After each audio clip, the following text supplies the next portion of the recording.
Hello, dear viewers. Welcome to Stars English. And with this video, I'll be talking about future perfect continuous. Like in the previous videos, we discussed almost all the tenses, and I hope you benefited in following our videos. Okay? ምናልባት ለዚህ ቪዲዮ አዲስ ከሆናችሁ እንግዲህ ከዚህ በፊት በነበሩት በሰራናቸው ቪዲዮዎች ላይ ወደ ኋላ ሄዳችሁ ማየት ትችላላችሁ።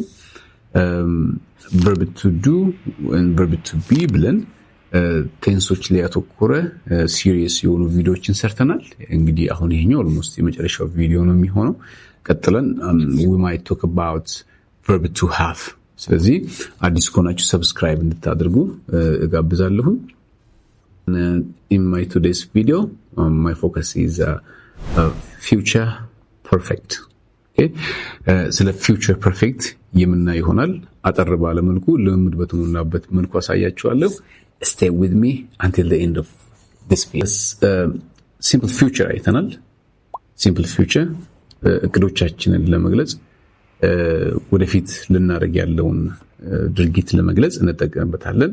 Like I will read a book tomorrow ካልኩ ነገ መጽሐፍ አነባለሁ ነው አይደለ? So that's my plan. I will read a book tomorrow. This is simple future. ከዛ ደግሞ future continuous ደግሞ አይ okay? Tomorrow morning I will be reading a book. ነገ ጠዋት ዜር ካለ ይሄን መጽሐፍ እያነበብኩ ነው አይነት okay? I will be reading a book. ኔጌቲቭ ደግሞ ለማድረግ ነገ መጽሐፍ አላነብም እቅድ የለኝም ለማለት I will read a book የነበረው ምን አደርጋለሁ? I will not read a book። እዚህ ጋር ጽሁፉ ማየት ትችላላችሁ። I will not read a book። ነገ በዚህ ሰዓት መጽሐፍ እያነበብኩ አልሆነም። መጽሐፍ እያነበብኩ አይደለም ሆኖ ነገ like እያስተማርኩ ነው ሆኖ because ነገ ጠዋት ክላስ ስላለኝ So I will not be reading a book tomorrow morning. I will not be reading a book. So this is simple future and this is future continuous. እንግዲህ future continuous ወደፊት ጊዜ ላይ እንደዚህ ያረኩናለሁ ብለን የምናቅደውን እቅድ ማውራት ስንፈልግ ነው።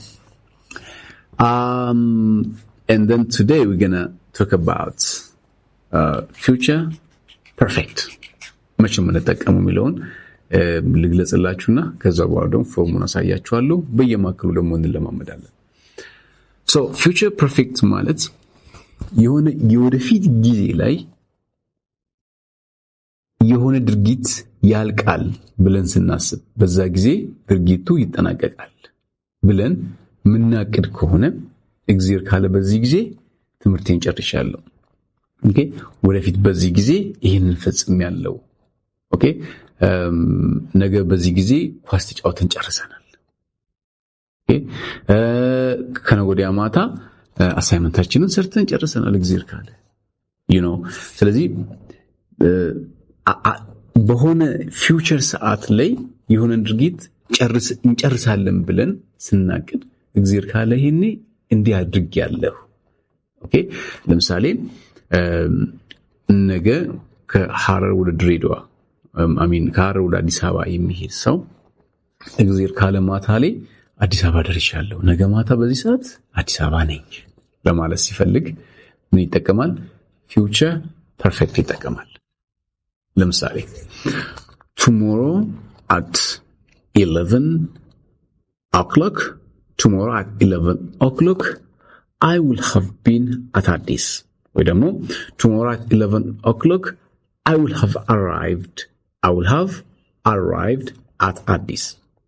ኦኬ ነገ 11 ሰዓት ላይ አዲስ አበባ ደርሻለሁ። እቅድ ነው እንግዲህ ኦኬ እቅድ ነው፣ ግን በዛ ስፔሲፊክ ሰዓት ላይ እደርሳለሁ ብሎ መድረሱን እርግጠኛ ሲሆን እንዲያርግ ያለው ብሎ ዛሬ ላይ ሆኖ መናገር ይችላል ማለት ነው። you see that's future perfect. I think ሐሳቡ የገባችሁ ይመስለኛል። if that's clear, let's see the form. Tomorrow at 11 o'clock I will have arrived at Addis. I will have arrived at Addis. She ከሆነስ tomorrow at 11 o'clock, she will have arrived at Addis. We ከሆነስ we will have arrived. They will have arrived. Okay? ስለዚህ ምን አይነት ፎርም ይኖራል ማለት ነው? ባለቤት አለ subject ከዛ በኋላ will ከዛ በኋላ have ከዛ በኋላ verb 3. By the way, እነዚህ verb 3ዎች ለፐርፌክት ቴንሶች ብቻ እና ለፓሲቭ ብቻ መጠቀም ከዛ ውጪ በእንግሊዝኛ ቋንቋ ስትራክቸር ላይ ምንም አይነት ጥቅም የላቸውም። ኦኬ ምንም አይነት ፋንክሽን የላቸውም ማለት ነው። ስለዚህ ላይክ ባለቤት ሲንጉላር ከሆነ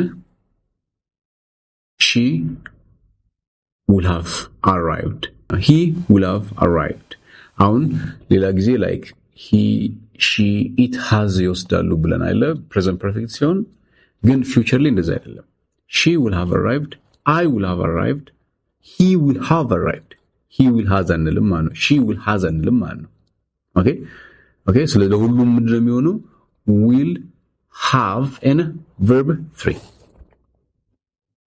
good ስናወራ ደግሞ እንዴት ነው የምናወራው? ሁሌ እንደምለው ፕሮናንሲዬሽን መለማመድ ስላለብን I will have I ብለን apostrophe ll I will ሚለውን I will have arrived. አብረን ምን ለሲለኛል? I will have arrived. She will have arrived. She'll have arrived. They will have arrived. They will have arrived. They will have arrived. Okay? በዚህ መልክ ኮንትራክት አድርገን እናወራለን ማለት ነው. So that our English pronunciation will be really nice. Okay? Will tend to be like the native ones, you know. ስለዚህ በዛ መልክ መለማመድ ይኖርብናል ማለት ነው.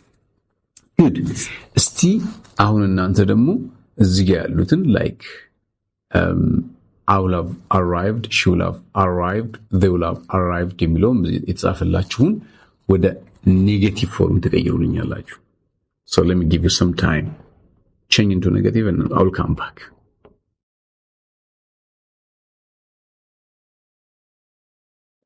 Excellent. ስለዚህ እንደዚህ ካላችሁ you are correct. I will not have arrived tomorrow at 11. Okay? በዛ ሰዓት ይሄ ሰው እዛ ቦታ ላይ ሊደርስ እንደማይደርስ ነው እየተናገረ ያለው ማለት ነው። I will not have arrived.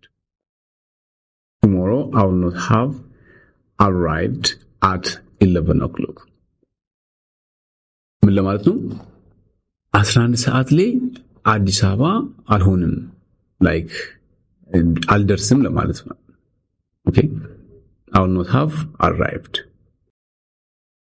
She will not have arrived. She will not have arrived. Okay? እሷ ነገ 11 ሰዓት ላይ አዲስ አበባ አትሆንም አትደርስም like መንገድ ላይ ነው የምትሆነው እየሄደች ነው የሚሆነው እንጂ okay like it's a bit hard to translate directly into Amharic. ግን በዚህ ሰዓት ላይ እዛ ቦታ ላይ ደርሳ አትገኝም ለማለት ኦኬ አትሆንም በዚህ ሰዓት እዛ አትሆንም she will not have been at this በዛ ሰዓት ማለት ነው specifically በተቀስነው ሰዓት they will not have arrived at Addis. You see these are negative. good ስለዚህ ፕሮናውንስ ደግሞ ስናደርግ as usual ምንድነው የምንለው I እዚህ ያለው look I will not have arrived የሚለውን ፕሮናውንስ ስናደርግ I'll not have I apostrophe ll I'll have not arrived. I'll not have arrived at Addis. I'll not have been at Addis at 11. Tomorrow at 11. Okay, alone. Addis Ababa alone በዚህ ሰዓት. Okay? Good. Let's practice now. Okay, let's practice. አሁን ምን እናደርጋለን? Like I will have arrived. I will not have arrived. እናንተም እስቲ ነገ የሆነ ሰዓት ላይ ሰርቼ ጨርሳለሁ የምትሉትን ድርጊት ኦኬ አትሊስት ሁለት ድርጊቶችን አንድ ሰርቼ ጨርሻለሁ በዚህ ሰዓት እግዚአብሔር ካለ ይሄኔ ጨርሻለሁ የምትሉትን አንድ ሁለተኛ ደግሞ በዚህ ሰዓት እንዴት አድርጌ አልጨርሰውም ይሄኔ በዚህ ሰዓት ይሄን ነገር አላከናውንም የምትሉትን ነገር ወይ ደግሞ አከናውኛ አልገኝም ሰርቻ አልገኝም ጨርሻ አልገኝም ይሄ ይሻላል አይ ቲንክ አከናውኛ አልገኝም የምትሉትን ነገር ቪዲዮን ፖዝ አድርጋችሁ እንድትጽፉ እንድትሉ ትፈልጋለሁ እኔ ለምሳሌ ላሳያችሁ tomorrow at lunch time I will have finished teaching my students ምሳ ሰዓት አካባቢ እግዚአብሔር ካለ ተማሪዎችን ማስተምሬ ጨርሻለሁ I will have finished tomorrow at 6 o'clock I will not have finished eating lunch እንዴት ጨርሳለሁ በዛ ሰዓትማ ወይ የበላው ነው እንጂ የሚሆነው no you see I will not have finished eating lunch I will not have finished having my lunch ስለዚህ እናንተ ደግሞ ልክ ነው በሰራሁት መልክ ይሄን ሰርቼ አጠናቅቃለሁ ወይ አጠናቅቃለሁ እዚህ ካለ ይሄን ደግሞ አይ በፍጹም የምትሉትን አንድ ፖዚቲቭ አንድ ኔጌቲቭ ክሬት አድርጋላችሁ pause the video and do that excellent that's wonderful now let's move on to questioning how can we ask okay like ነገ በዚህ ሰዓት እዛ ትገኛለህ ወይ ደርሰሃል አዲስ አበባ ደርሼ እንዲያረጋለሁ ብለህ ታስባለህ ወይ አዲስ አበባ like ደርሼ አርፋለሁ ብለህ ታስባለህ ወይ በዚህ ሰዓት ላይ ለማለት like changing to question እንዴት እንቀይራለን ፖዚቲቭ ልጻፍላችሁ እናንተ you change into questions የተወሰነ ሳሰጣችኋለሁ I will have arrived at Addis tomorrow at 11 she will have arrived at Addis tomorrow at 11 they will have arrived at Addis tomorrow at 11 o'clock so let's pause the video and change into question wonderful that's awesome እንግዲህ ወደ question እንደቀየራችሁ ተስፋ አድርጋለሁ let's see together now number 1 will I ብለን ነው የምንጀምረው እንግዲህ will I have arrived at Addis tomorrow at 11 o'clock will I have arrived okay በዛ ሰዓት እዛ ሆናለሁ ወይ ደርሼ አዲስ አበባ ሆናለሁ ወይ በዚህ ሰዓት ነው it's a question will she have arrived not has here will she have arrived at Addis tomorrow at 11 o'clock will they have arrived tomorrow at this time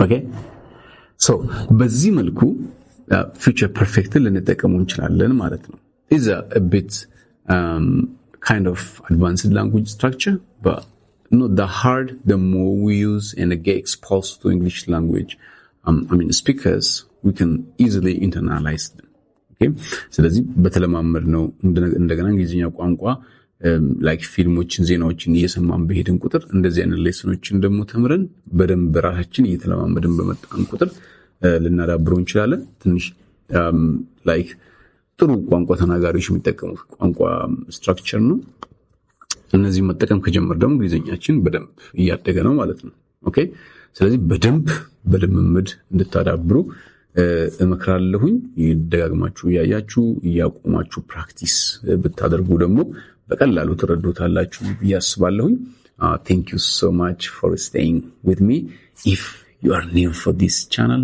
don't forget to subscribe thank you for watching and have a nice time